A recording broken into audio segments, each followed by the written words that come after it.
program for Saturday, 24th February 2024. Namo Buddhaya. Good evening. Welcome to the Buddha Dhamma TV. I'm Dr. Han Lim from Ipoh, Malaysia. Our program begins today invoking blessings for the happiness and wellness of everyone in the universe with a popular Buddhist chanting of the Ratana Sutta.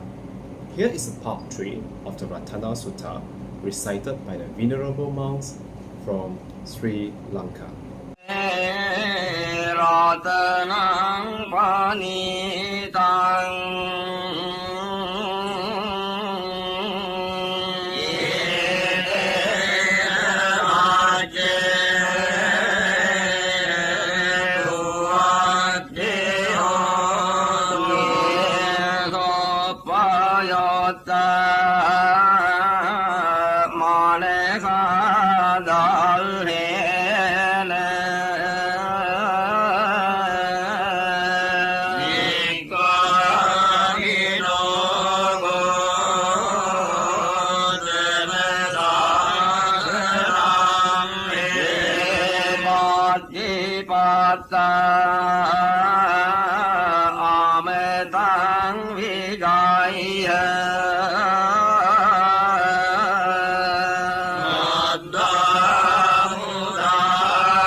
Now,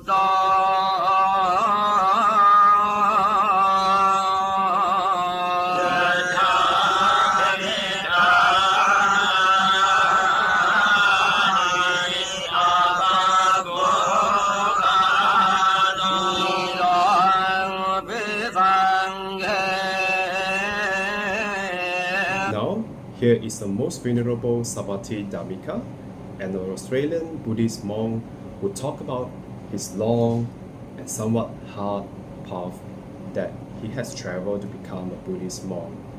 Here is the venerable master to talk about it, and this is the seventh part of a series of talks entitled My Spiritual Journey. Anyway, I stayed there for several more months. I already knew Buddhism fairly well, but learning how to behave as a monk and learning Pali in particular, that I spent most of my time doing. And eventually Venerable Sangharatana said to me what Venerable Panyarama had said to me in Buddha Gaya some time before. He said, look, it's not going to be easy for you to live as a monk or to learn how to be a monk here in India. You should actually go to Sri Lanka. So I decided to take that advice. And I'd started to think about going to Sri Lanka. And because I was young and perhaps naive and perhaps a little bit romantic, I decided I'm going to do it the way that the monks of old would have done it. I'm going to walk. So I decided I was going to walk from North India all the way to Sri Lanka. Now that's actually a long way. Anyway, so where we were in Sravasti, not very many pilgrims came because it was rather remote. The road getting there was not a good road. But occasionally a Japanese bus, a big Japanese air-conditioned bus would come by and Japanese pilgrims would come out. And Venerable Sangharatana was gradually building the temple mainly from donations from them. And then very rarely a bus would come from Sri Lanka, a beaten up old Indian bus with Buddhist pilgrims on them. Anyway, so I decided, and I had informed Venerable Sangharatana of this, but I hadn't told him that I decided to walk. He'd have probably laughed and called me an idiot. But in the end I told him, and he tried to talk me out of it. But I said, I'm going to try to do it at least. Anyway, on the morning that I had decided to set out, a busload of Sri Lankan pilgrims came. And Venerable Sangharatana talked me into at least going to Varanasi in the bus with these Sri Lankan pilgrims, which is in the end what happened. When I got to Varanasi, I went up to Rajghat, walked across the river, and I began my journey south towards Sri Lanka. And in the next month or two, I can't really remember how long it took, but I walked hundreds of miles, but occasionally somebody would take me in a cart. Once, I recall, a Muslim man took me about 30-40 kilometers on the back of his motorcycle. Once I was walking through a small town and a man came up to me and said, "Are you a Buddhist monk?" And I said, "Yes." And he said he was a Buddhist too. "I'd like to give you lunch." So we went into a scruffy, rather dirty restaurant and he gave me a very nice meal. And then when I told him I was walking to Sri Lanka, he was quite astonished. And he took me to the railway station and he bought me a railway ticket for some... So in the end, I didn't walk all the way, but I certainly walked great distances. But from time to time, I would end up, through the kindness of others, getting a train or a bus or the back of a motorcycle, sometimes a bullock cart, once a boat, and that's how I ended up getting to Sri Lanka. And during that time, I had no shoes, I didn't wear shoes, and I had virtually no money. And I basically went for Pindapata the whole way. And never once did I get nothing. Sometimes I would get just a few coins. Sometimes I would get quite unpalatable food. But almost in every case, people gave me what they could afford. And so it was a great lesson in humility for me. I, for the most part, ate what ordinary people ate themselves, which was very, very meagre food in very small amounts. Only once or twice did I ever have an unpleasant experience. One that comes to mind is that I was going through a town and I passed a school just as all the boys were coming out of the school.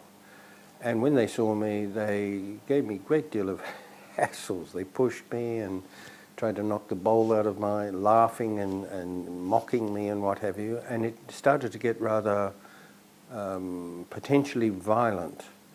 And fortunately, in the distance, I could hear a whistle of some policemen coming, and indeed 2 policemen came on a rickshaw and saved me. I think that was virtually the only time I really had any difficulty, and particularly when I was in South India, in the Tamil country, almost always people understood what Pindapata was.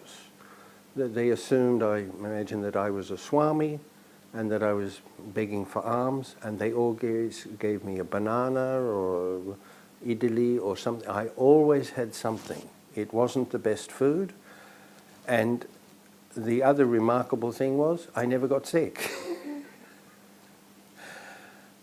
Eventually I went through Madurai, I went through Mahabalipuram, I went through all these wonderful places. I had the opportunity to see some of the great monuments of ancient India, mainly Hindu ones, but some others as well. And eventually I made my way to Rameshwaram. And I think in those days the bridge to Rameshwaram is a sort of a long finger-shaped island pointing towards Sri Lanka. And on the other side, on the Sri Lankan side, is a finger of land called Talimanna, pointing towards Rameshwaram. And of course this is where once, I suppose, there must have been a land bridge there. And this is where, according to Hindu tradition, Rama and Hanuman jumped across to, this is called Rama's Bridge. But right on the very edge, right on the very end of the island is the Rameshwaram temple, which is a huge ancient temple, a goal of pilgrims from all over India. And I arrived in the town, and I went to and at that time, I don't know what it's like now, but at that time the town was made up entirely of single-story houses. There wasn't any multi-story buildings or anything, and they were all traditional South Indian houses with this huge temple towering above them. And the whole town smelled of dried fish, because other than the pilgrim business, most of the people lived on fishing, and there were fish drying all over the place, a very pungent smell. And I made my way to the ferry office, small building, and I said I wanted a ticket for the next ferry to Ceylon. Sri Lanka had just changed its name from Ceylon to Sri Lanka, and they said there'll be 25 rupees, something like that. And I said, I'm a Swami, I don't have any money. And the man said, well, no money, no ticket. And I'd never really thought of this before. Anyway, I thought, what am I going to do now? Because now I had only about 2 or 3 rupees, that's all I had. So I decided to go in and have a look at the temple. And the corridors in this temple are vast. I don't know how big they are. They might be half a kilometre long or something like that. So I walked down this vast, nearly empty corridor, and I turned around, and as I was walking down, the temple elephant came past me. with a sort of painted tilak on his head and with a bell jingling on either side of him. And I continued, and then I came back up, and when I came back up, the mahout, the elephant driver, was just standing there with the elephant, and just nearby was an old tin, and people were walking under the elephant. Hindus believe that it is good luck to walk under an elephant, and of course, if the elephant doesn't squash you, I suppose it is good luck. Anyway, and when they would walk under the elephant, they'd just put a few coins in this tin. And I don't know, but I imagine the mahout is on his coffee break or something, and he's just making a little bit of extra cash for himself by letting people walk under his elephant. So I watched this for a short time, and then the elephant, with his trunk, picked up the tin and thrust it at me, right into my chest. So first I thought, you know, you've looked long enough, you better give a donation too. But I didn't want to do that, so I pushed it away, and the elephant pushed it at me again. And I looked at the mahout, and the mahout sort of went as Indians do. He sort of went, meaning, you can have it if you want. So I asked him, and he clarified it. Yeah, you take it. So I thanked him, and I got my robe like this, and I tipped it into my robe and held it like that. A few notes and dozens of coins. And then I went outside the temple and I counted it up, and it was almost exactly the right amount for the ticket. Astonished and also delighted. And I went to the ticket office, and one by one I counted out the coins, put them in little pillars like this, while the same man who had talked to me yesterday watched, and it was the right amount, and he smiled and said to me, "Ganapati has been good to you."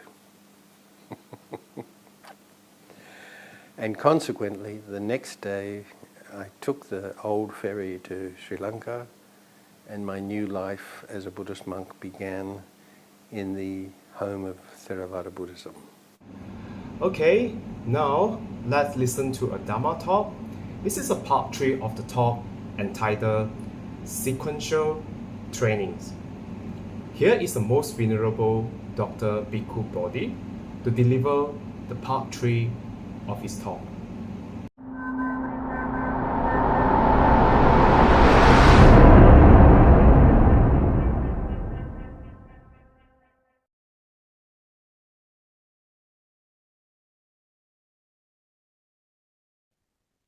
Namo tassa bhagavato arahato sama sambuddhassa.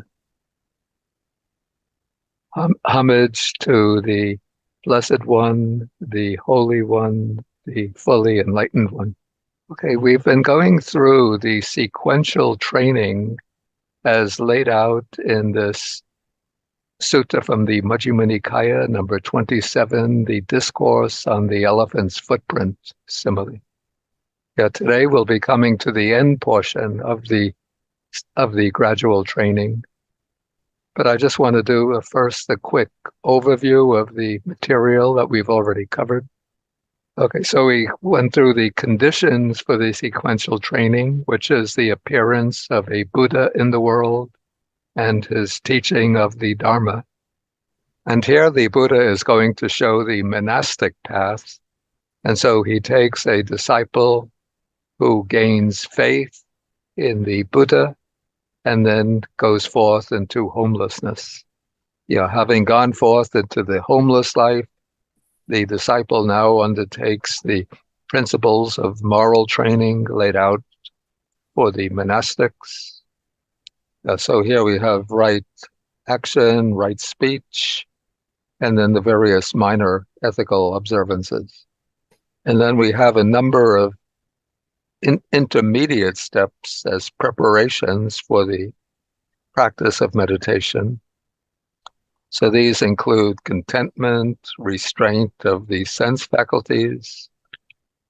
And then from there, we have the going into seclusion, going into a secluded dwelling place. This would be a place suitable for intensive meditation practice. And then the disciple abandons or overcomes the 5 mental hindrances. So I dealt with this in more detail in the previous class. And then once the 5 hindrances are overcome, then the disciple enters and masters the 4 jhanas. Okay, so that is as far as we got in the last class. So that was the second class on the sequential training. Okay, and now we come to the final section, the final major section, which will be on what are called the 3 clear knowledges, or Pali. And these will culminate in the attainment of arahatship, the state of full liberation. But before we come to the actual text of the sutta, I want to make it clear that there are different types of arahats depending on the achievements they have in addition to arahatship. I have a file. Are you able to see this? Yeah. Okay. So this has a list of the different types of arahats, and I'll begin at the bottom of this list. This are practitioners who attain arhatship without the jhanas, though of course they need a certain minimum degree of samadhi or concentration. And then based on that basic minimum samadhi, they practice insight meditation and thereby attain arhatship. These types of arhats are called liberated by wisdom, but also more specifically, they're called dry insight arhats. This is because the jhana is considered a kind of moisture for the mind. But those who attain arhatship without jhana don't have that moisture, so they're called dry insight. Okay, next up, there are those who achieve arhatship with the attainment of the jhanas, based on the jhanas, and it could be anything from 1 to 4 jhanas. But they don't attain the formless absorptions. And so these arhats are called liberated by wisdom. So they're liberated by wisdom, and they can have any jhana attainment from 1 to 4 jhanas. Okay, going up, the next type of arhat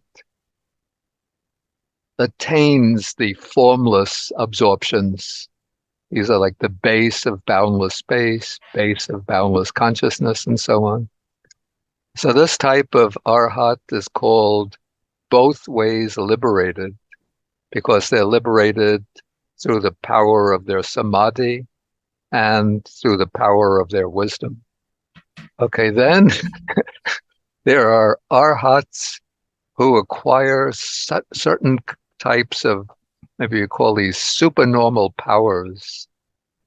We don't have to go into this in detail, but they include various kinds of psychic powers, the power of mind reading, and others.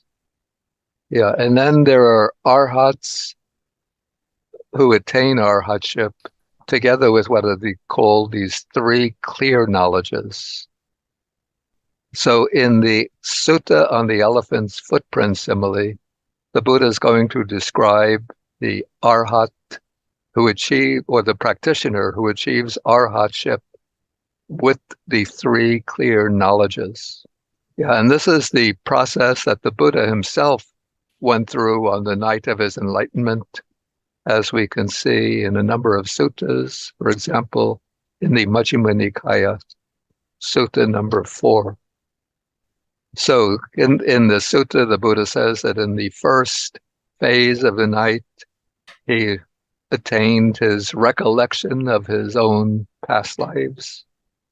In the middle phase of the night, he acquired what's called the divine eye, by which he could see how living beings pass away and take rebirth through their karma. And then in the last phase of the night, he attained the destruction of the defilements, which is the attainment of liberation. In this system, we have the three clear knowledges, the three vijja, but strictly speaking, the first two knowledges are not necessary for liberation. Yeah, strictly speaking, the only one that's absolutely required is the third knowledge, the knowledge of the destruction of the defilements. But the other two knowledges can still play an important role in preparing the mind for that final knowledge of liberation. Yeah, I think the way these other two knowledges contribute to the process is by strengthening the conviction about the faulty nature of life in samsara. So when you see your many past lives going back over hundreds and thousands of lives, you see again and again how you take birth, then you have to, when you get the age of 5 or 6, you have to go to school.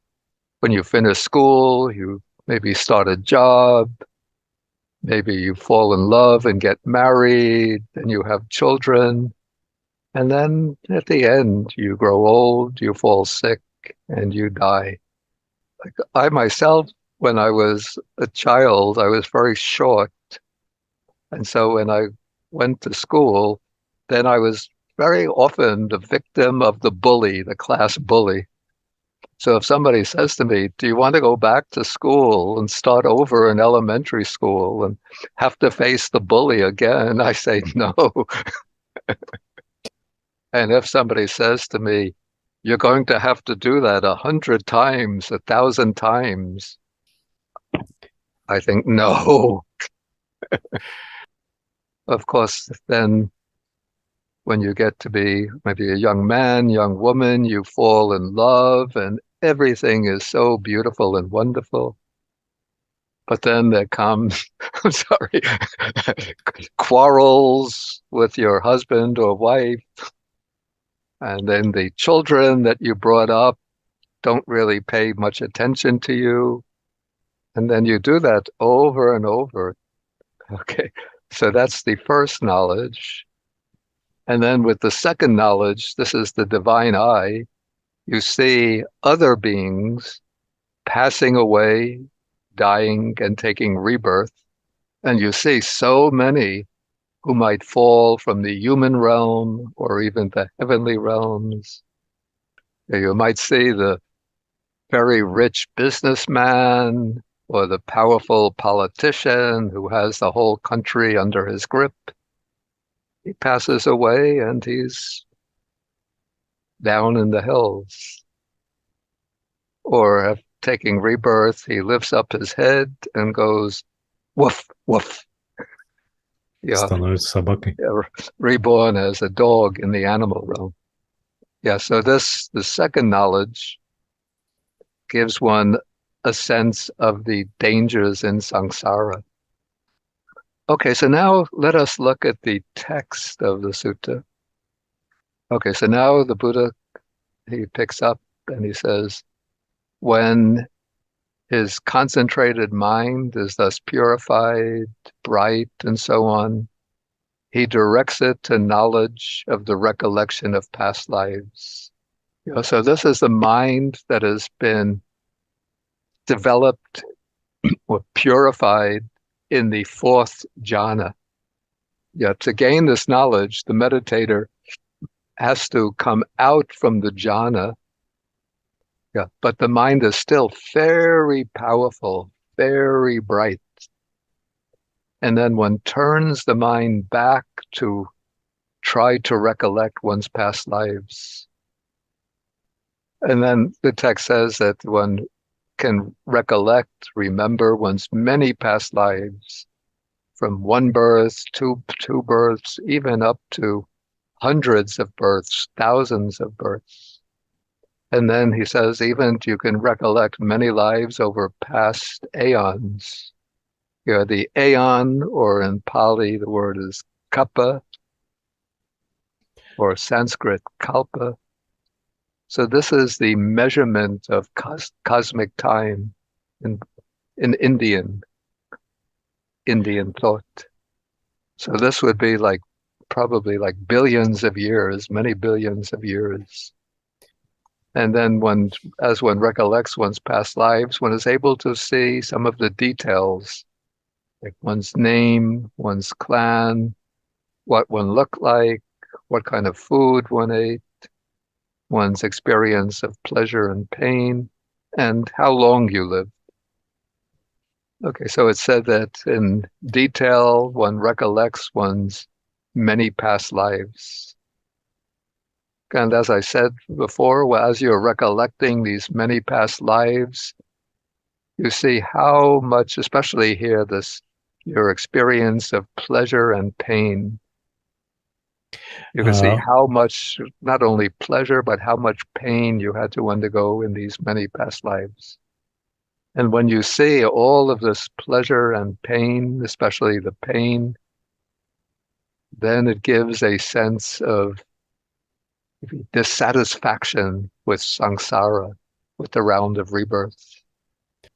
And it generates a strong desire for liberation. Okay, so this is the first knowledge mentioned here.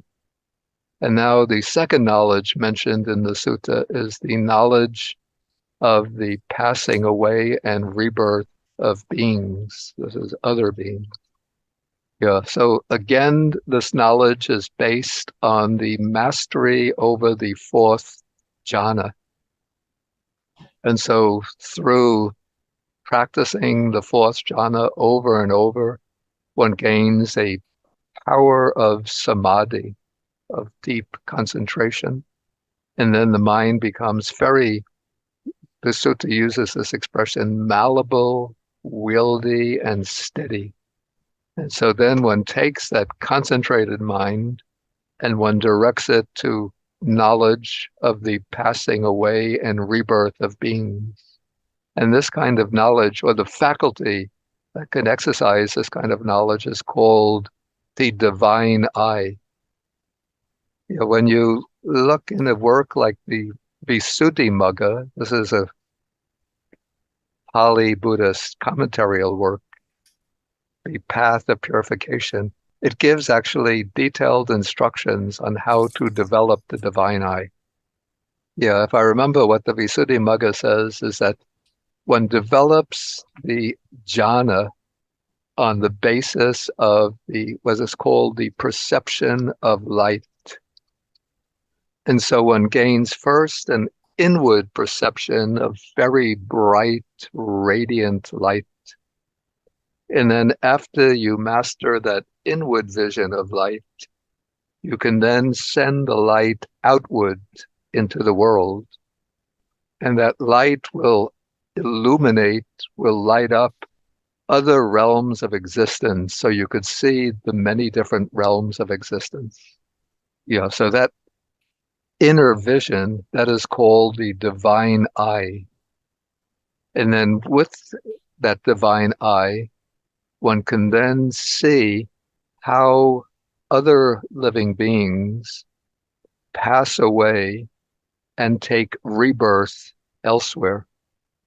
And one sees them taking rebirth under different conditions, some inferior, others superior, some are beautiful, others are ugly, some are fortunate, wealthy, powerful, and others are unfortunate. And then on this basis, then one understands how beings pass on from life to life according to their actions, or the word here is karma. Okay, so the basic principle is explained here. So those beings, or you could say people, who behaved wrongly by way of body, speech, and mind, and so on. So with the breakup of the body after death, they are reborn in a bad destination, in a lower world in hell, or maybe in hell.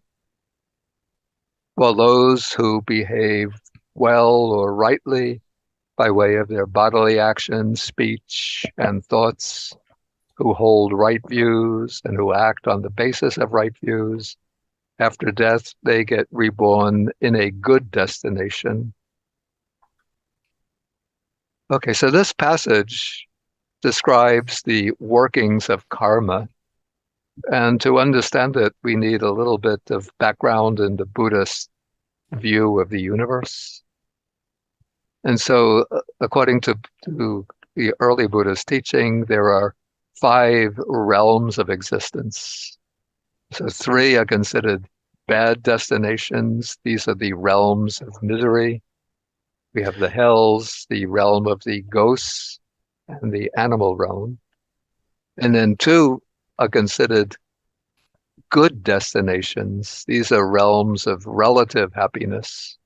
That is the human realm and the heavenly realms.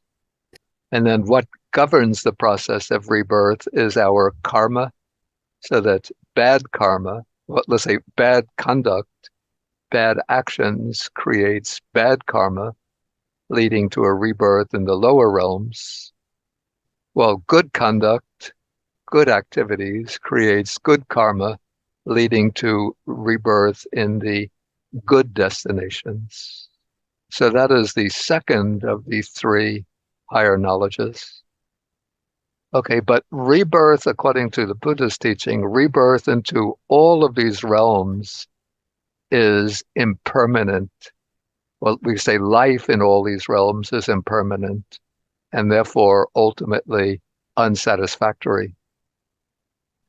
So even the highest heavens, according to the Buddha, are not satisfactory. You might get reborn into the highest heaven, and you're enjoying your time there, experiencing great bliss and happiness, for maybe thousands and thousands of years, perfect bliss in the heavens. And then you ask, what is that? And somebody says, your time is up. What's next? Well, we've looked at your karmic record and we see that you have to go down to the animal realm. And so for the Buddhism, the aim is to be liberated from all of these realms of existence in samsara. And that means, in effect, to attain nibbana or nirvana. And so to attain liberation or nibbana, one has to find out what are the most fundamental causes that maintain existence in samsara. And so as we look into the most fundamental causes of samsara, the Buddha sort of sums them up in what he calls the asavas. Yeah, it's a bit difficult to translate the word asava into English. The word is based on the verb savati, which means to flow. So the asavas are these mental defilements that flow into the mind. And so the final goal of the path, the Buddha's path, is the destruction of the asavas. And that is equivalent to arahatship. Now, generally, arahatship is reached in stages. You just don't jump from the level of ordinary person to arhat all at once. So the texts distinguish 4 levels on the way to arahatship. I won't go into them in detail, but we have these 3 preliminary stages: stream entry, the stage of the once returner, the stage of the non-returner. And at each stage, one eliminates certain fetters or defilements and reduces the number of rebirths remaining until at the final stage of arhatship, one eliminates the subtlest fetters. And at the stage of arhatship, there's no rebirth anywhere in any realm. So the arhat is one who attains the ultimate nibbana, which is also called the deathless state. Okay, and all of these stages have to be reached not just through samadhi or concentration, but through insight or wisdom. And the way I sometimes illustrate this is that you could think of the moon, and at the stage of stream entry, it's like the time when the moon is 1/4 full, 1/4 bright, and 3/4 are in darkness. So with the stage of stream entry, you would say wisdom has been developed to 25% and ignorance is reduced to 75%. Yeah, at the stage of once returner, the wisdom is developed still more. So this is like the moon when it's half bright, half dark. So at this stage, wisdom is developed 50% and ignorance is reduced to 50%. Okay, but the practitioner has to go on developing insight still more till one reaches the stage of non-returner. So this is like the moon when it's 3/4 bright, but still 1/4 dark. So here wisdom has been developed to 75% and ignorance is reduced to 25%. Yeah, so even in the non-returner, there is still some ignorance remaining. And so the non-returner has to continue to develop insight until one reaches the stage of arhatship. And at the stage of arhatship, this is like the stage when the moon is the full moon on the 15th of the fortnight, when the moon is completely bright. Yeah, and at this point, then wisdom is 100% developed and ignorance is completely gone. So those are the 4 stages of attainment.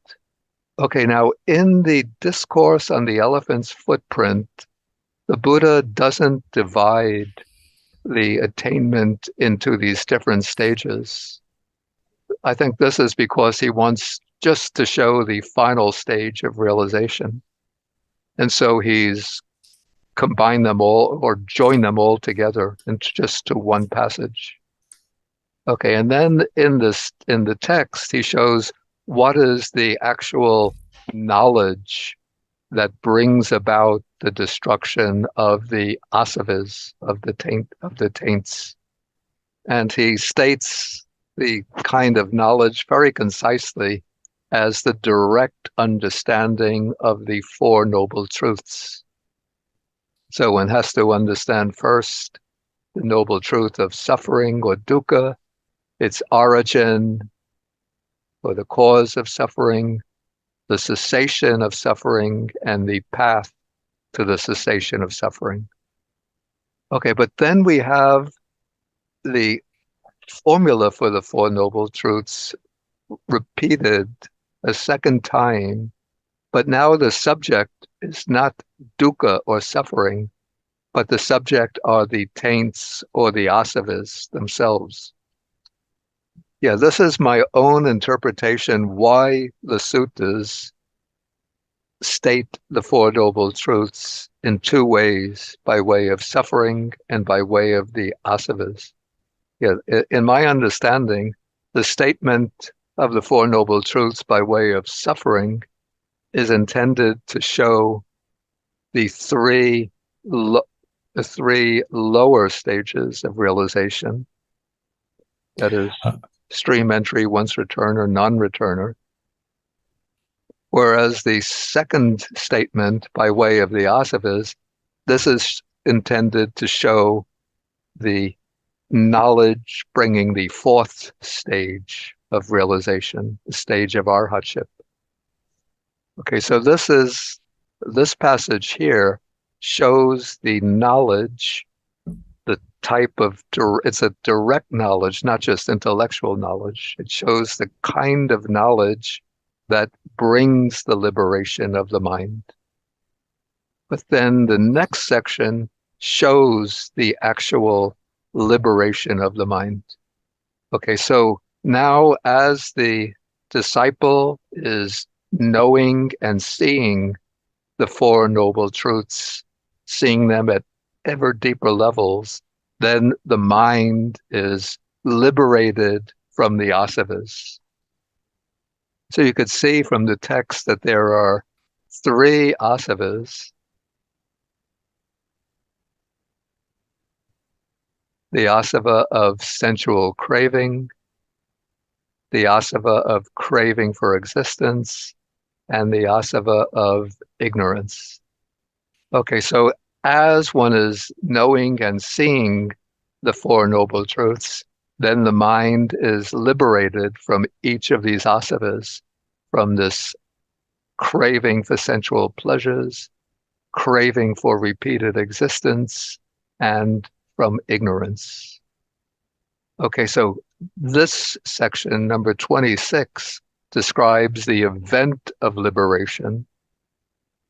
But after the event of liberation takes place, there comes a kind of knowledge that looks back upon the mind and realizes the mind is now liberated. And so with this knowledge, sometimes called reviewing knowledge, the disciple knows that the asavas, the defilements, have been destroyed. And then one understands that birth is finished, that the cycle of rebirths has been brought to an end, that the holy life has been lived. In other words, that one has completed the practice of the path, that what had to be done has been done, and there is no more coming back to any state of existence in the round of rebirths.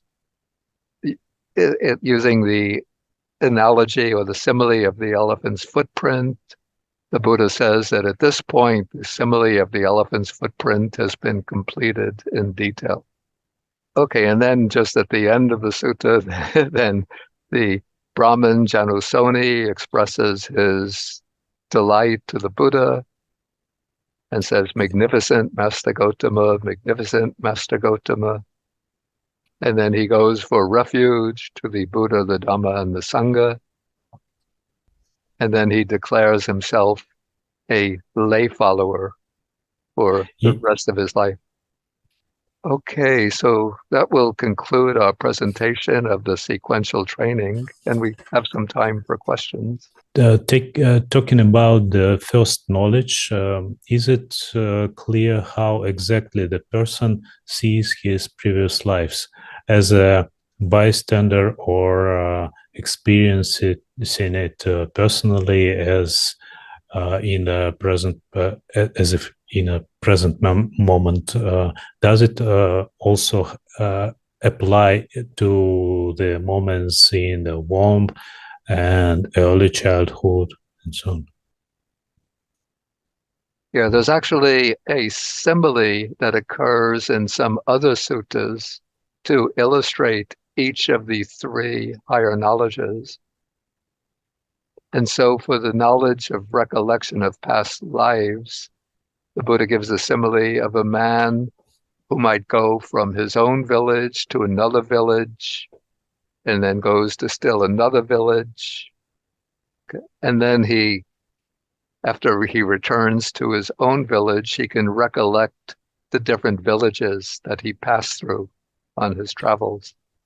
Yeah, I'm not sure whether that simile helps answer the question very, very well. Okay, but the path of purification, the Visuddhimagga, gives more detailed instruction on how to recollect one's past lives. Okay, so I'll just try to summarize briefly the Visuddhimagga explanation. Okay, first one attains and dwells for some time in the fourth jhana. Okay, then one comes out from the jhana, but the mind is still very bright and powerful. And so one turns the mind back and starts trying to remember the different things one did earlier today before you sat for meditation. And then you go back to what you did yesterday, the day before, until you start going quickly through all of the events of one's life. It's a little bit like with the old tape recorders when you press rewind. Okay, then eventually you get to the time of your birth, the moment of separation from the womb in this life. And then you go back further to the time of the womb, up to the moment of conception. And then it's said that you sort of come up against a wall that you can't break through. But you keep on pushing, and sharpening the mind with more jhana attainment. And then at some point, that wall collapses and you come back, the mind comes back to the previous life. And then once you master this with one life, then you can keep on going back to more and more past lives. Yeah, so that is the way it's described in the Visuddhimagga. Why some animals or pets live a better life than some people? Yeah, I say that the next comment pretty much answers that question. This is from Tong Bang. Norinthi says, the pet was generous in his previous life, but lacked other merits. So because he lacked other merits, he didn't take rebirth as a human. But the merits of generosity bring the good conditions. Yeah, so that would be a reasonable explanation. Of course, I can't say for certain. How can we determine exactly that a person is at this or that stage of awakening? Yeah. Can we determine that? I think it's very, very difficult to tell. And I never make it any of a major concern of mine to be able to tell whether this person has reached this level, that person has reached that level. And it's very easy to be, let's say, to misinterpret one's own experience and think one has reached a certain level that one hasn't reached.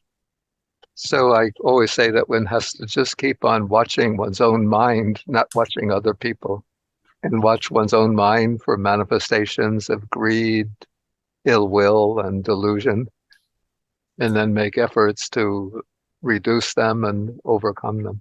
Is the possibility to obtain any stage of enlightenment in this life determined somehow by the karma, despite of all the person's efforts right in this life? Yeah, I would say that there's so many factors involved. So there's the factor of karma is one contributing factor. Another contributing factor is what comes to be called the paramis. These are a little different from karma, but it's the accumulations of good qualities, of spiritual virtues through past practice. And those create the, let's say, the supporting conditions for attainment, for reaching the stages of enlightenment. And then there's the aspiration or wish, and then there's the personal effort. Is the second knowledge a prerequisite for attaining the third knowledge, or can one attain the destruction of asavas without seeing the other person's rebirth through their karma? You answered this Yeah, as far as I I think I understand. made that point already in the Yeah, presentation, that the yeah.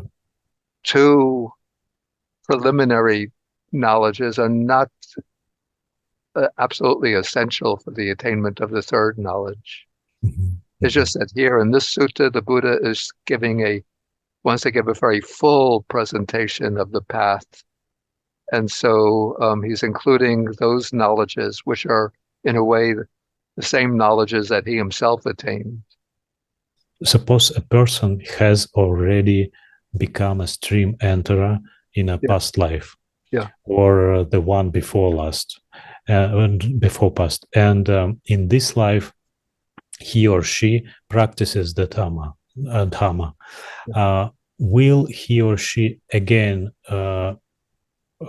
get first reach the first stage of awakening, or immediately go to the second in his or her practice? Yeah, once one reaches one of those stages of attainment, and then so this person reaches stream entry and then takes rebirth back into the human world, they don't have to go. I mean, it's not possible to go back to the attainment of stream entry. Mm. But instead, once the person sort of, I guess at a certain point, they might realize that they're a stream enterer, and then they can take up the practice of Dhamma. Then they will be aspiring for and attain the next stage they attain will be once returning. They Mhm. don't go back and attain stream entry again.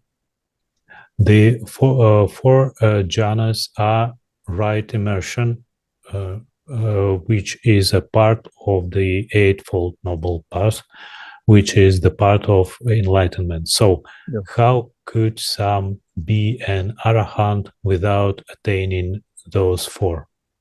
Maybe this is just an alternate and much Yeah. harder path.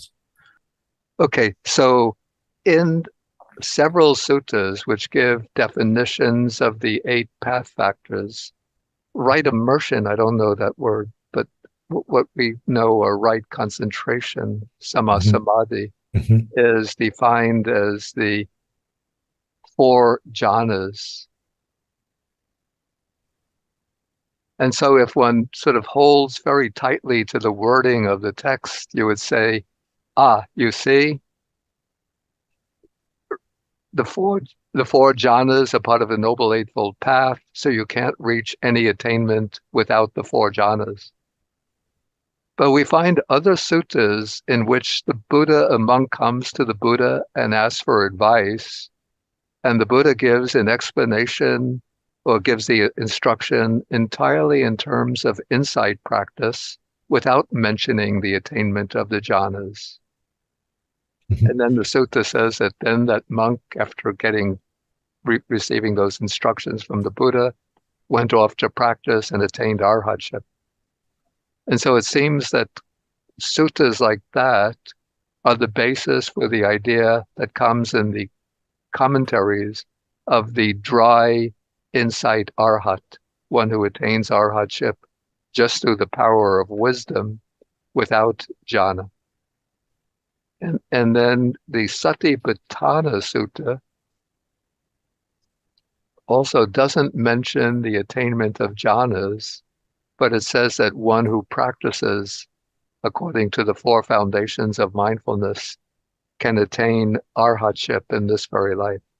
Venerable mentioned about the different types of attainments to our arahantship.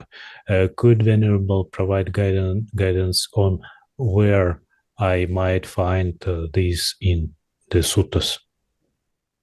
Okay, the arhats with 6 kinds of higher knowledge, you find those mentioned particularly in the first part of the Digha Nikaya, maybe the Samanyapala Sutta, that's Digha Nikaya Sutta number 2.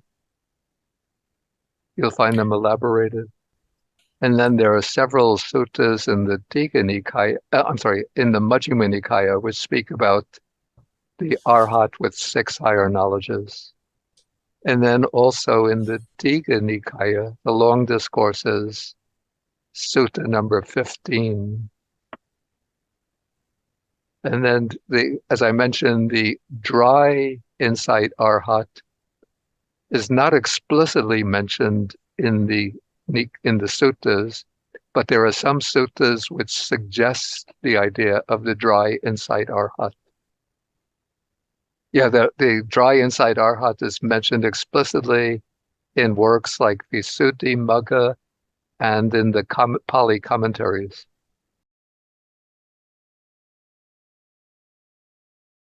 The history of Buddhism can be traced back to the 5th century BC. Buddhism arose in ancient India around the ancient kingdoms of Magadha and is based on the sublime teachings of Siddhartha Gautama, the Buddha. The Buddhist history is over 2,600 years old and fabulous. Represents this unique and proud history bit by bit for the happiness of many who are interested in the early history of Buddhism and its expansions. Here is the Venerable Ajahn Punadamo, an expert on the early Buddhist history, to continue his series on the topic.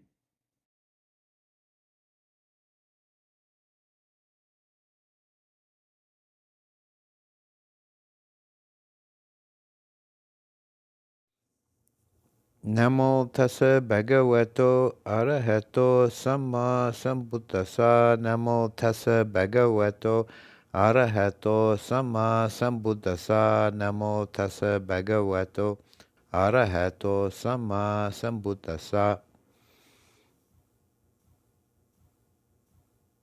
Continuing our series on early Buddhist history, today I'm going to speak about the reign of King Asoka, and particularly the Third Council.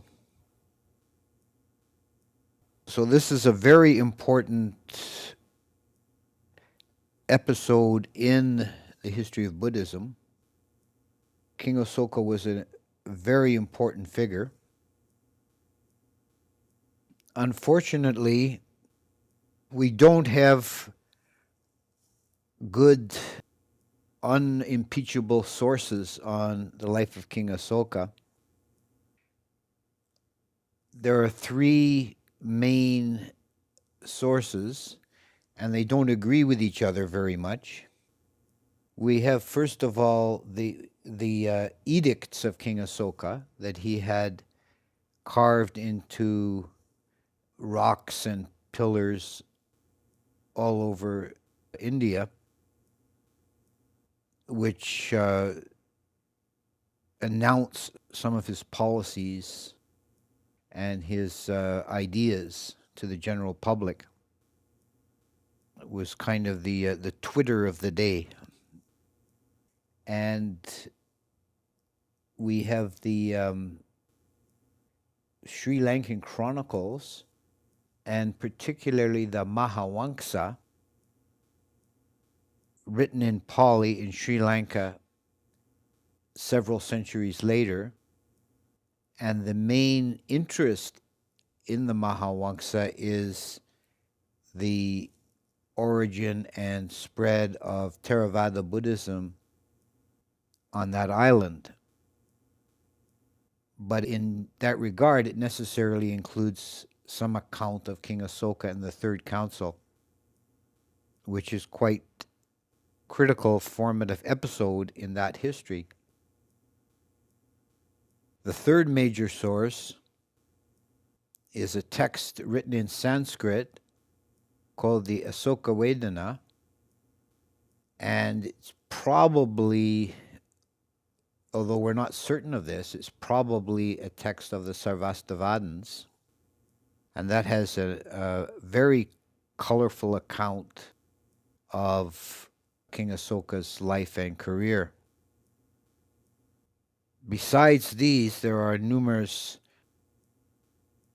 episodes and short stories about Asoka that crop up in Buddhist literature over the centuries. He became something of a figure of myth and legend. So, to begin with what we know about King Asoka and his place in Indian history, at the time of the Buddha, as discussed in the first lecture in this series, at the time of the Buddha, northern India was divided into many small kingdoms and republics. Traditionally, they're listed as 16 Janapadas, but there were probably more. But already in the Buddha's lifetime, there was a beginning of a consolidation as the more powerful states began to absorb the less powerful, weaker, smaller ones. Eventually, the power in northern India became centralized in the kingdom of Magadha, and the capital was at that time Pataliputra. And this was first ruled by the Nanda dynasty, but then a figure called Chandragupta Maurya seized power. He was a general in Nanda's employ, and he seized power and established a new dynasty, and this was the Mauryan dynasty, and this is the dynasty of which Asoka was the most famous ruler. But Chandragupta was quite important in his own right, and he's the one who conquered the rest of northern India, and he fought against the armies of Alexander the Great. He was a contemporary of Alexander the Great, and some accounts say that they met. Chandragupta was a Jain, or he converted to Jainism at some point, and he actually ended his life in a very Jain manner. He abdicated the throne, gave the power to his son Bindusara, and became a Jain ascetic. And when at the end of his life, when he was quite old, he committed ritual suicide in the Jain manner by starving himself to death. The Jains believe that making any karma is bad, and the best action is no action. So if you just do nothing, including not eating, you're doing the best thing in the Jain idea. His son Bindusara was an Ajivaka, so none of these early kings were Orthodox Hindus. Asoka was the son of Bindusara and the grandson of Chandragupta,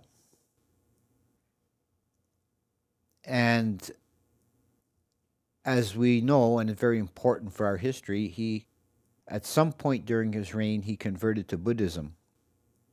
And the accounts of his conversion are different in all our three principal sources. It does appear that before his conversion, he was quite ruthless and bloodthirsty. He's given the name in the Asoka Vadana as Chandasoka, Asoka the Fierce, before his conversion, and after he became Dhammasoka, Asoka of the Dhamma. In the Mahavamsa, the Sri Lankan Chronicle, it's said that he was one of 100 sons of Bindusara, and he killed the other 99 to seize the throne. While we can make some allowance for Indian proclivity to exaggerate numbers, it's quite possible that Bindusara, as an Indian Maharaja, had many, many sons because he had many, many wives. So it was quite within the realm of possibility that he had dozens of sons. In the Asoka Vedana, to establish the ferocity of Asoka, an episode is recounted where he was relaxing in his pleasure garden with 100 of his concubines, and he fell asleep underneath an asoka tree. And there's a type of tree with pretty blossoms that's called the asoka tree. And his concubines, when he was asleep, they were unhappy with him because apparently he was very rough and he had unpleasant rough skin, as the text says. So they, in their peevishness, they chopped all the branches off the asoka tree because it has the same name as him. And when he woke up and see what they had done, he flew into a rage and he had them all burned alive as punishment.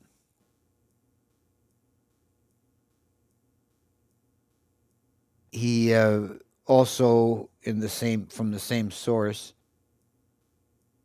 it said that he would often kill people with his own hand, with his sword, meting out his rough justice. And one of his ministers told him, "King, it's not proper for the king to do his own killing. You should find an executioner." So, and this story leads into his conversion. This is the Asoka Vedana version, and it's much more elaborate than the other versions. He went. He had his minister go and search the country for someone who could be cruel enough. And in some village, they found a man who we would call a psychopath or a sociopath. His greatest delight was catching small animals and torturing them. And all the other villagers were scared of him. And this minister thought, this fellow is perfect. He'll make a good executioner for Asoka. So the fellow agreed, but then the minister says, according to law, you're still young. You have to get the permission of your parents. So he went home to ask his mother and father, and they didn't want him to leave, so we killed them. And the minister took him to Asoka, and on the way they stopped at a Buddhist monastery for a rest, and the monk there was giving a sermon on the Balapandita Sutta of the Majjhima Nikaya, which is the one which describes in detail all the tortures of hell, the cutting and the burning and slashing and all these horrible tortures. And this fellow was just delighted. He says, what a lot of good ideas in this sutta. So what he did under the aegis of the king, he built a jail that was called the Beautiful Jail because from the outside it was all pleasant gardens and beautiful architecture, but inside it was hell on earth.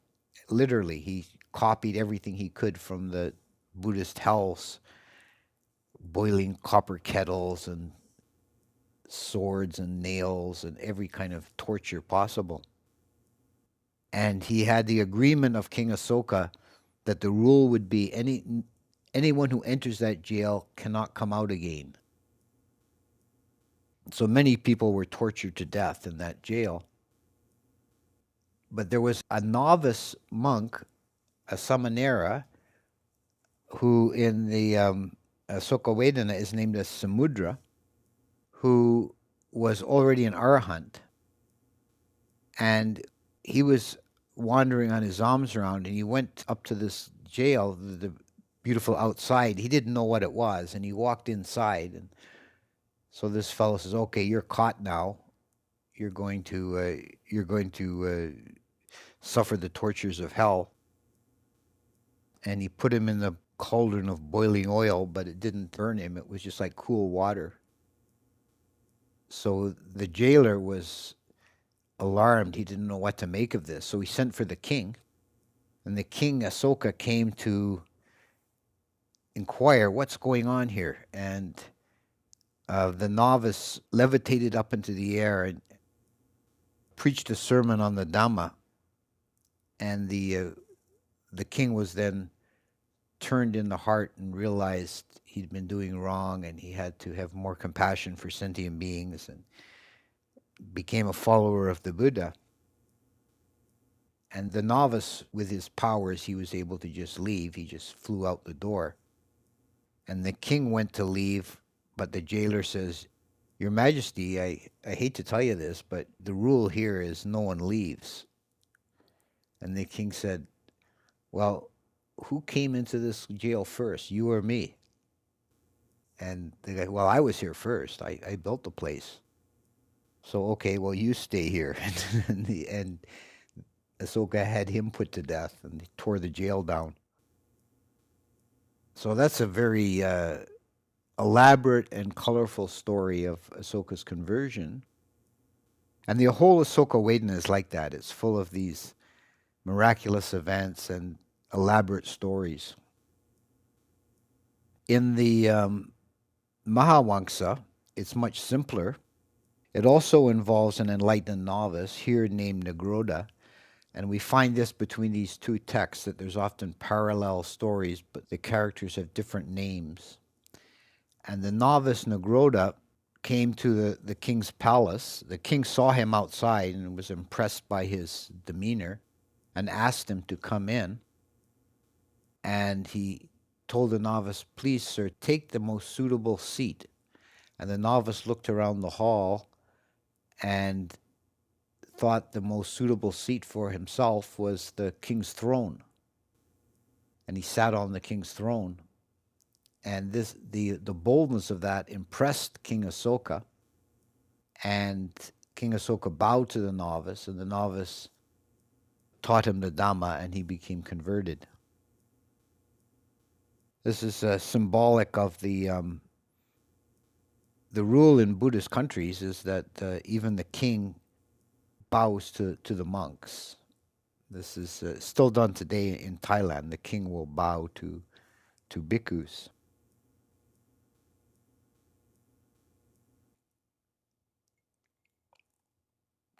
The most likely account is actually from the Pillar Edicts, because this is in Ahsoka's own words.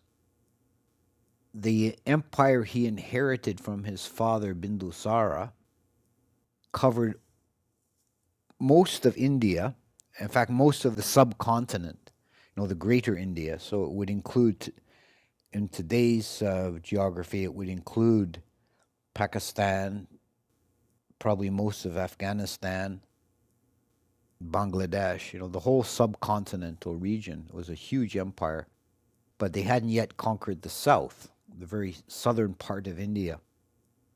And Ahsoka wanted to complete the empire, and he launched a war against the Kalinga kingdom, which was the one of two and the more important of the two kingdoms in the southern tip. And he conquered Kalinga, but then was appalled by the slaughter. Said that 100,000 people on both sides died in the very bloody war. And he then heard Buddhist preaching about respect for life and non-harming, and he felt remorse at having caused this great slaughter, and he converted to Buddhism. So what we have common in all three stories, or all three versions, is that before his conversion, Ahsoka was a fierce king, and then somehow his heart was moved and he became a Buddhist, and he devoted his reign to promoting Buddhist principles. In the Pillar Edicts, many of them admonitions towards non-harming, and he's probably the first ruler of any state in history who actually extended protection to animals. He, for example, he didn't completely go vegetarian in his court, but he limited greatly the number of animals killed, reduced it by a huge factor. And he banned hunting for sport, although hunting for meat was still allowed. And some species of animals he protected, banned their killing altogether. It's possible that he also, and this would have been also a first time ever, he might have banned capital punishment or abolished capital punishment. This is uncertain because the language used in that particular pillar is in an obscure dialect, and there are different interpretations of it. As these pillar edicts were in many different languages, he was trying to reach everyone in this vast empire with many different groups and languages. Some of them were even in Greek. So he became a devout Buddhist. This is clear from the pillar edicts. One important program of King Asoka that is mentioned in both the Asoka Vedana and in the Mahavamsa is the building of stupas. At the time of the Buddha's parinibbana, all the various kings and powers of India at the time almost came to war over his relics. And this was settled by agreement. There was a Brahmin named Drona who agreed to make a division of the relics into 8 for the 8 kings and powers. Some of them were republican powers that claimed a share of the relics. So he divided the relics. So these were called the Drona relics, and each king built a stupa. So there were 8 stupas with 1/8 of the relics of the Buddha. But they were all of geographically relatively close to each other. They were in the Majjhima Padesa in the central Ganges Valley. But Asoka ruled a vast empire, and he wanted to share the benefits of the Dhamma and give the people in every corner of his empire the chance to circumambulate a stupa, which was a pretty major religious practice at the time. So traditionally, he's said to have built 84,000 stupas. He broke up the old Drona stupas and subdivided the relics into much smaller portions and put them in these 84,000 stupas.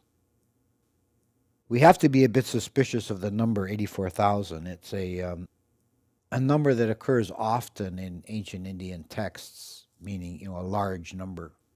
But certainly he built many, many stupas around the country. There's one episode that's recounted in commentary to the Digha Nikaya. It's one of these scattered stories about Asoka, that when he went to break up the stupa of King Ajatasattu, king of Magadha, it was protected by a mechanical sword wheel. King Ajatasattu had built some kind of booby trap, so anybody who tried to break the stupa would get torn up with these swords. And King Asoka was unable to approach, and these swords would start whirling. But then the god Wesakamma, the architect of the gods, the Devas from Tawatingsa heaven, appeared, and he shot an arrow into the middle of the sword wheel and broke it. And a voice cried out from inside the stupa, "Enter, wretched king." And Asoka was insulted and couldn't understand why he was being called wretched. And the story doesn't explain it either. It's just sort of leaves it as a curiosity.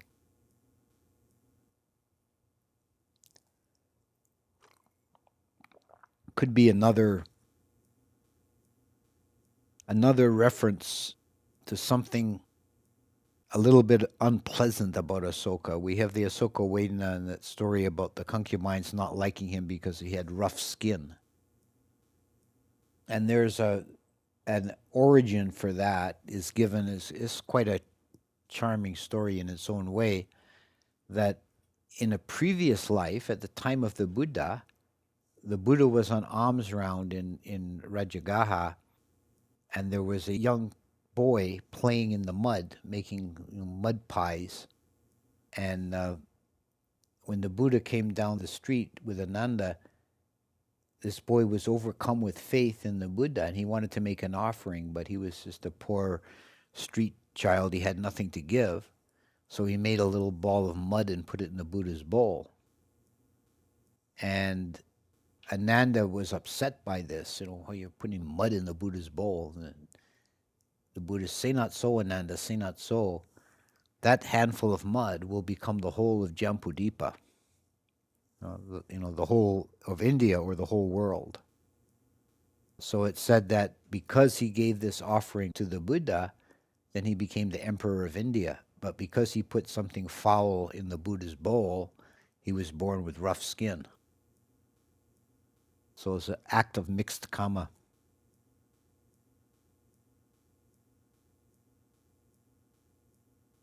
And Asoka, by ruling all of Jambudipa, sometimes he's called Chakravarti of one continent.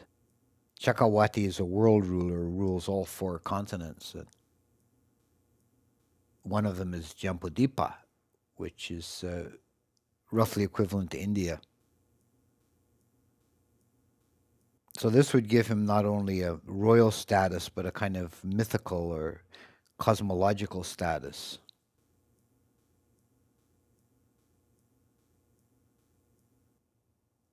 Now, the most important event in terms of Buddhist history that we need to deal with is the Third Council. Now, there are some modern scholars who doubt the veracity of the Third Council because it's only mentioned in the Sri Lankan sources. It's not mentioned at all in the Asoka Vedana. But that doesn't really seem a convincing reason to reject it. The Asoka Vedana is quite full of fabulous events. It's not really a sober history. While the Mahavamsa does have some miraculous events, it's generally more sober, and it's focused on the history of Buddhism and how it come into Sri Lanka. The beginning of the idea of the Third Council was that King Asoka had been so generous to the Sangha and founded so many monasteries and offered so much food and other requisites, cloth and everything needful, that many unscrupulous individuals were pretending to be monks to get free food and lodging. Well, they put on a robe and show up and get fed. And it said that there was a crisis began to occur when the proper monks were uncertain who was a monk and who wasn't.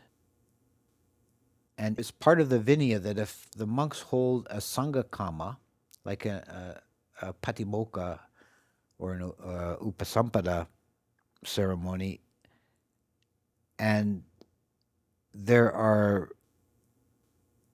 improper or non-monks participating, it invalidates the action. So the monks just refused, the proper monks, they just refused to hold any ceremony, any of these Sangha Kamas, like ordinations or the bi-monthly Patimokkha, recitation of the rules. They just refused to do them.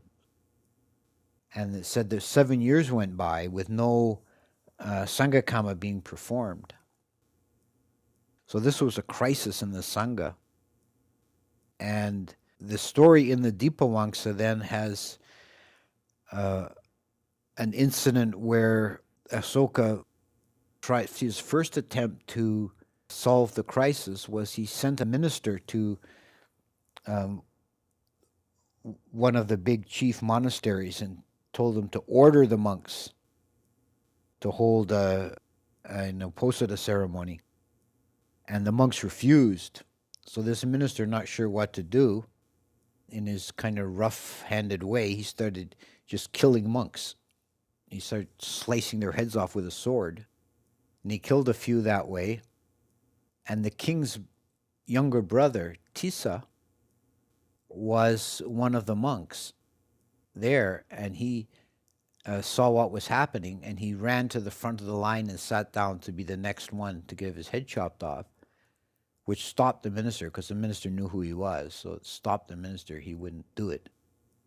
And he ran back to the king and told him what had happened, and Asoka was very upset. He didn't intend for there to be any violence. And he realized he had to do something else. So he consulted the elder Mogali Putatissa, who is described in the text as being very learned and wise, and also having supernormal powers. His origin is said that he actually descended from the Brahma world. He was a Brahma god, and the other gods begged him to take birth on the earth because there's a crisis in the Dhamma. So he was reborn into the human realm and was to fulfill this role. But he was probably the chief Buddhist advisor of the king. And he told the king what they need to do is to hold a council and purge the heretic monks and the false monks, and just disrobe them. So they held a big council, and it said that Asoka and Mogali Patissa sat together, and the monks were interviewed. It said that 60,000 good monks and 60,000 bad monks were interviewed. And again, this could be an exaggeration of numbers. It seems like unwieldy to interview them one by one. It seems impossible. But it may be they were interviewed in groups. But King Asoka had asked Mogali Putatissa before this began, he asked, what did the Buddha teach? And Mogali Putatissa answered him with one word as the simplest definition. He said, the Buddha taught Vibhajavada. So this becomes a very important term, and there's some controversy in the scholarly circles about exactly what it entails, but the meaning of the word Vibhaja is something like analysis or discrimination or precise classification. So when the monks were brought up before the king and this elder monk, they were asked one by one, what did the Buddha teach? And if they had any wrong views, if what they claimed the Buddha taught was not actually in accord with what the Buddha taught, then they were ordered to be disrobed and thrown out of the Sangha. And the monks that were left were called Vibhajavadins. And the Vibhajavadins, according to the Sri Lankan account, these are the beginnings of the Theravada. They're the continuation of the Sthaviravada main line. And they're called Vibhajavadins, or the school of analysis. And they were the ones judged at the Third Council to be orthodox.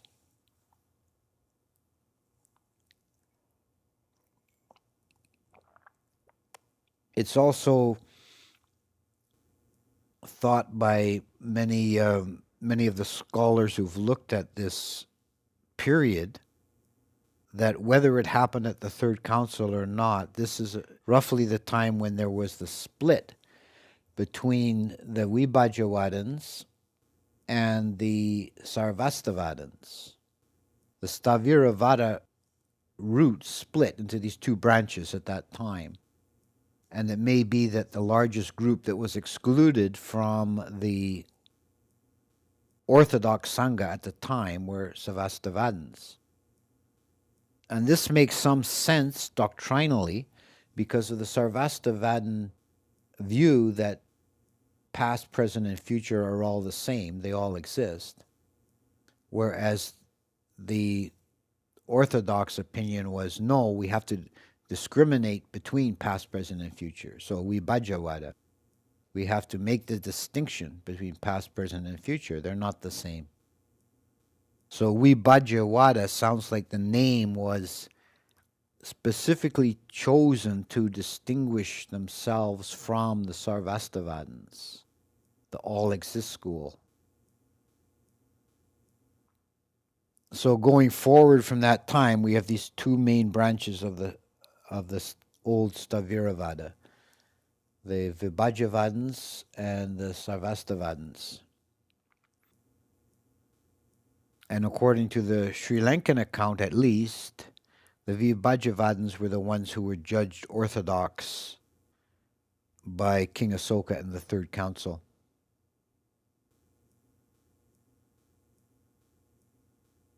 There are other episodes subsequent to that were a part of the story of King Asoka. One of the most important, probably the most important after the Third Council on the building of the stupas, was the sending of missionaries to many foreign countries in all directions. And I'll talk about that a bit more in the next installment when I want to talk about the coming of Buddhism and Theravada to Sri Lanka. But there was also the promotion of devotion to the Bodhi tree. This was a very important theme, that King Asoka was the first ruler to really make a special holy place out of the Bodhi tree. And the Asoka Vedana has another one of its colorful stories. One of the king's principal wives, his favorite, was Tisya Raksita, and she was kind of haughty, jealous woman. And she heard that the king was sending all this gold and fine things and perfumes to Bodhi to make this shrine around the Bodhi tree. And she thought Bodhi was another woman. She just heard this name Bodhi and she didn't know it was a tree. She thought it was a woman, and she became very jealous. And she hired a sorcerer to go and poison Bodhi. So this it was a Batanga woman who then went to the Bodhi tree and put some poison in by the roots, and the tree started to wither. And then the king was upset, and of course he was distraught, and the word got back to this queen what had happened, and she realized her mistake, and she ordered the sorcerers to reverse the spell and heal the tree, which she did. Finally, at the very end of Asoka's life, when he was old and ill, he had apparently, and various accounts agree on this, that he had a prolonged illness at the end of his life. He didn't go suddenly. And his son began to take over the rulership of the kingdom, kind of unofficially, and tried to rein in the excess of King Asoka's spending. King Asoka kept sending all the wealth to the monasteries, to the extent that he was ruining the treasury. And they cut Asoka off from the ability to spend the royal funds. And Asoka started giving away his own personal adornments and things until they all ran out. And then at the very end, just before he died, it said he'd given everything away, and all he had left was a half a mirabellum, which is a kind of a small bitter fruit. I know he probably had been given some as medicine, and he ate half, and he gave the other half to the sangha. And the monks had it ground up very small and mixed in with gruel and distributed amongst all the monks in the monastery. And from ruling the entire earth to his wealth was diminished to half a mirabellum at the end. So when Asoka passed away, the power passed to his son, and it continued in the Mauryan dynasty for another 50 years. And gradually it diminished. There was a series of weak kings, and the Mauryan dynasty eventually died out and was replaced by other powers in India. And there was no more Mauryan Empire.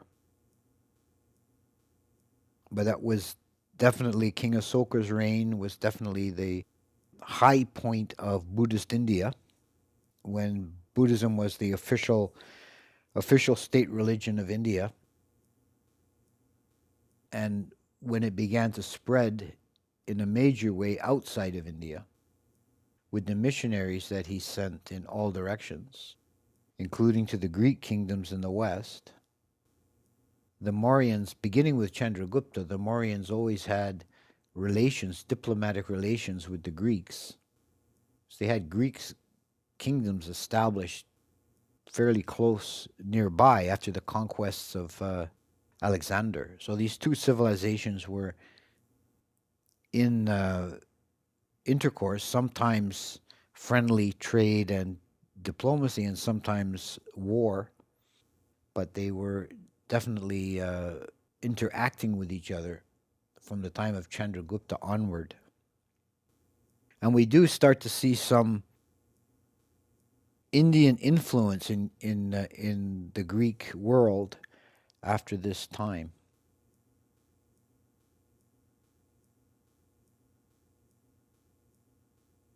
So this is a bit of an account of the reign of King Asoka. And to summarize, what we know about King Asoka for sure is that he was a very powerful Indian ruler, probably the largest Indian empire ever, even greater in extent than British India, because he had Afghanistan. He was a very powerful Buddhist, very devout Buddhist ruler, built many stupas and distributed the relics, and all Buddha relics in the world today come from these Asoka stupas, and sent missionaries out proselytizing all the other countries. And it seems very likely that there was a third council was held under the aegis of King Asoka, but we have to be a little cautious here because it's only in the Sri Lankan literature that we have an account of the third council. And during his reign, probably at or shortly after the third council, there was the split between the Vibhajavadins and the Sarvastivadins. So that's King Asoka.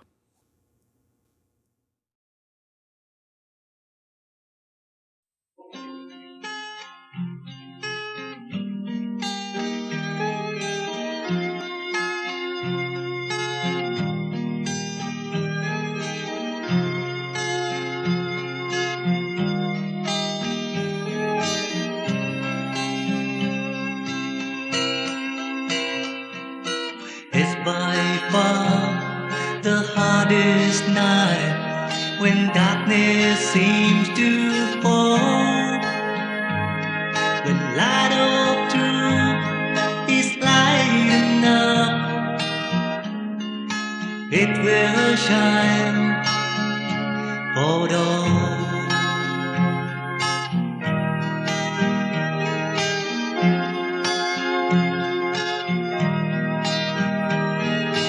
Made it shine and always glow.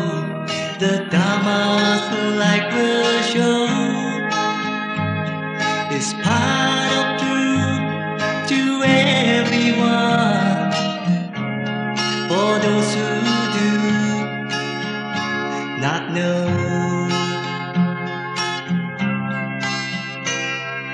His gleam of brightness will remain to guide us in every way, striving now and then again till we reach Nibbana's day.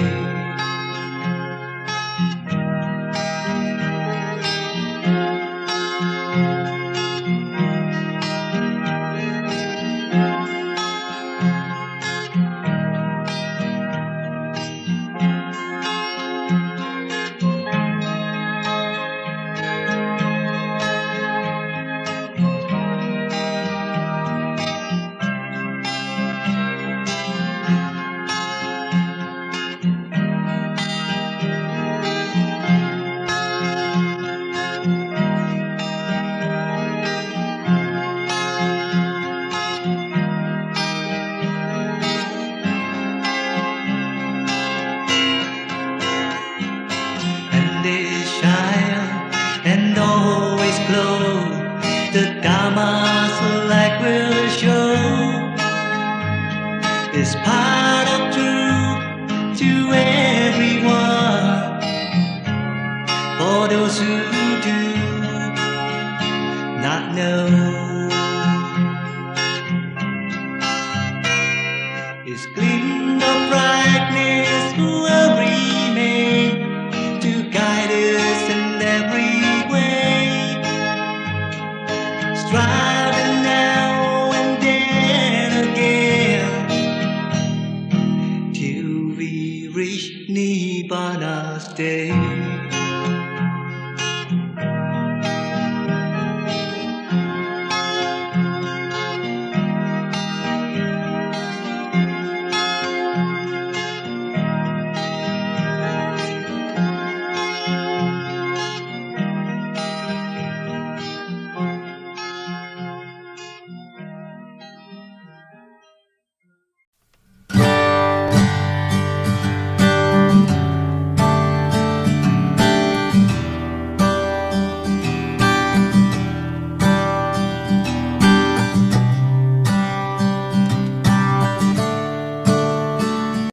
Well, that's all for today. If you have any concerns or questions, please write to us. info@buddhadharmatv.com. Thank you for watching the programs, and I'm sure that many would benefit from the Buddha Dharma TV programs. See you tomorrow. Good night. Namo Buddhaya.